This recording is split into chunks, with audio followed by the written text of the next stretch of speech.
Դիլիջանում գիշերը գրանցված անբարենպաստ եղանակային պայմանների պատճառով գետը վարարել ու դուրս է եկել հունից, հայտնել են Վիոլա ջուր ընկերությունից։ Քանի որ քաղաքի ջրամատակարարումն իրականացվում է գետային մակերևութային ջրերից, իսկ Վիոլա ջուր ընկերության ջրի մաքրման կայանները տեխնիկապես նախատեսված չեն նման բարձր պղտորությամբ ջրի մաքրման համար, սպառողների անվտանգությունն ապահովելու նպատակով ժամանակավորապես դադարեցվել է Դիլիջանի ջրամատակարարումը։ Վիոլա ջուր ընկերության մասնագետները ձեռնարկում են անհրաժեշտ միջոցառումներ իրավիճակը հնարավորինս արագ կարգավորելու և ջրամատակարարումը վերականգնելու համար, ասված է հայտարարությունում։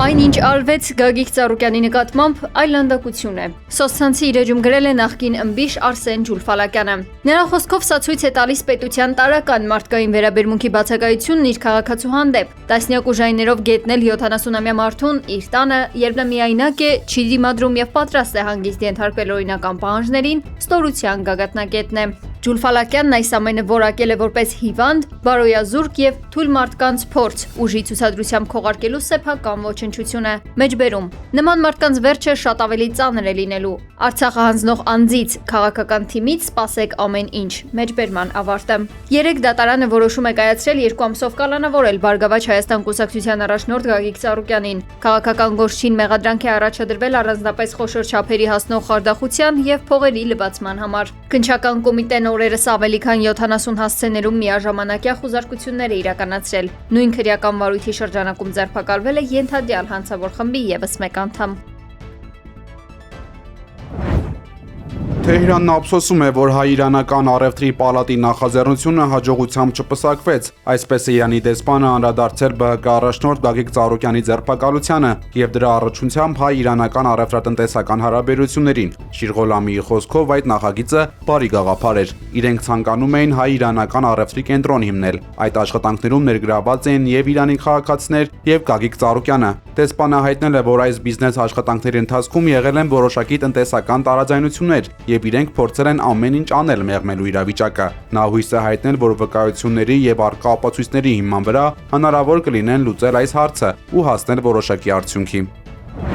Հայաստանում Իրանի Իսլամական Հանրապետության դեսպանը անդրադարձել է հայ-իրանական հարաբերություններին և ռազմավարական գործընկերության փաստաթղթի շուրջ ընթացող աշխատանքներին։ Անդրադառնալով տարածաշրջանային անվտանգությանը, դեսպանը նշել է, որ Իրանը չի հանդուրժի ոտնձգությունները և յուրաքանչյուր ագրեսիայի դեպքում համապատասխան պատասխան կտա։ Խալիլ Շիրղոլամին հավելել է, որ Թեհրանը լուրջ է վերաբերում իր սահմանների անվտանգությանը։ Դիվանագետի խոսքով ԱՄՆ-ի ներկայության վերաբերյալ մտահոգությունները բազմիցս քննարկվել են հայկական կողմի հետ, ու Հայաստանի իշխանությունները հավաստիացրել են, որ ԱՄՆ-ի հետ ծրագրերը Իրանի համար սպառնալիք չեն ստեղծի։ Միևնույն ժամանակ նա կարևորել է այնպիսի մեխանիզմների մշակումը, որոնք թույլ կտան Հայաստանին իրացնել իր ներուժը, միաժամանակ կառավարելով տարածաշրջանային հնարավոր ռիսկերը։ Երկկողմ հարաբերությունների մասով դեսպանը վերահաստատել է Իրանի վճռականությունը հայ-իրանական գործընկերությունը ռազմավարական մակարդակի բարձրացնելու հարցում։ Նա տեղեկացրել է, որ կողմերը ներկայումս աշխատում են ռազմավարական գործընկերության համապարփակ փաստաթղթի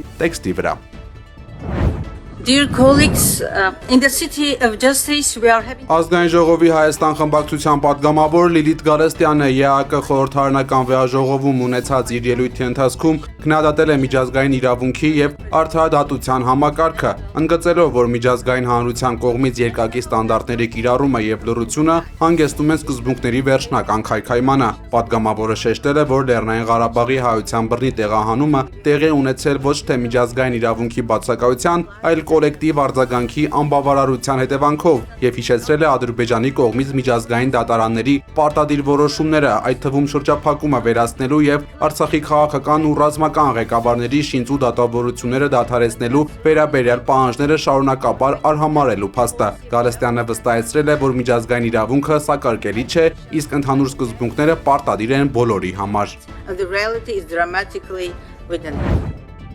ԱՄՆ և Իրանի միջև կնքված հրադադարն այլևս ուժի մեջ չէ, իսկ Թեհրանի հետ բանակցությունները կորցրել են իմաստը, հայտարարել է ԱՄՆ նախագահ Դոնալդ Թրամփը։ Ես թույլ կտամ մեր հրաշալի բանակցողներին շարունակել խոսել, եթե նրանք դա ցանկանում են, բայց դրա հեռանկարը չեմ տեսնում, ասել է Թրամփը։ Անդրադառնալով Իրանի ղեկավարությանը, ԱՄՆ նախագահը կոշտ գնահատականներ է հնչեցրել, նրանց անվանելով ստախոսներ, խաբեբաներ և հիվանդ մարդիկ։ Նրա խոսքով Իրանի իշխանությունները վնաս են հասցրել սեփական ժողովրդին և զանգվածաբար ճնշել բողոքի ակցիայի մասնակիցներին։ Գիտեք, երբ մարդիկ հարցնում են, ինչու նրանք իշխանությունը չեն վերցնում, նրանք չեն կարող իշխանություն վերցնել, որովհետև մահացած են, նրանք զենք չունեն, իսկ մյուս կողմն ունի գնդացիրներ։ Հայտարարել է Թրամփը, հավելելով, որ իր կարծիքով միջազգային մամուլը բավարար ուշադրություն չի դարձնում այդ իրադարձություններին։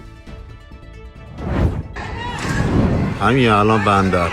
Հորմուզի նեղուցում իրավիճակը շարունակում է սրվել։ Սաուդյան Արաբիայի արտաքին գործերի նախարարությունը հայտարարել է, թե Իրանը հարձակվել է թագավորությանը պատկանող նավթատար նավի վրա։ Դրանից հետո ԱՄՆ-ն իրականացրել է լայնածավալ ռազմական գործողություն։ ԱՄՆ կենտրոնական հրամանատարության տվյալներով ամերիկյան ուժերը հարվածներ են հասցրել Իրանի ավելի քան 80 թիրախի, այդ թվում Հորմուզի նեղուցում գտնվող Իսլամական հեղափոխության պահապանների կորպուսի ավելի քան 60 արագընթաց նավակի եւ իրանական հակաօդային պաշտպանության համակարգերի։ Կենտոկոմը հայտարարել է, որ Իրանի գործողությունները միջազգային ջրերում քաղաքացիական նավագնացության դեմ եղել են անհիմն, վտանգավոր եւ խախտել են հրադադարի պայմանները։ Միաժամանակ ԱՄՆ-ն զգուշացրել է Պարսից ծոցի երկրներին պատրաստվել Իրանի հնարավոր պատասխան գործողություններին։ Իրանական ֆարս գործակալության փոխանցմամբ ԻՀՊԿ-ն հայտարարել է, որ պատասխան հարվածներ է հասցրել Բահրեյնում եւ Քուվեյթում տեղակայված ամերիկյան 85 ռազմական օբյեկտների։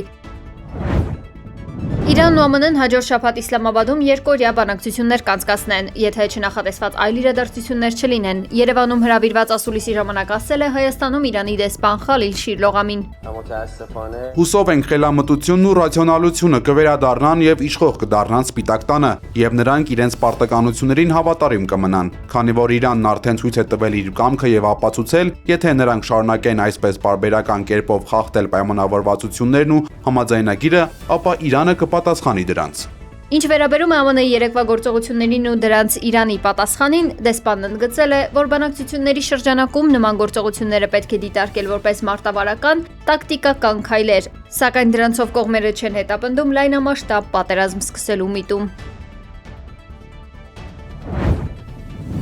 Իրանի հանգուցյալ գերագույն առաջնորդ Ալի Խամենեիի մարմինը տեղափոխել են Նաջաֆ, Իրաքի շիա իսլամի ամենասուրբ քաղաքներից մեկը։ Խամենեին կհուղարկավորեն այստեղ 5 շաբթի։ Իրանի նախագահ Մասուդ Փեզեշքյանը մասնակցել է Իրաքում կայացած արարողությանը, սակայն կրճատել իր այցը ԱՄՆ-ի վերսկսած հարվածների պատճառով։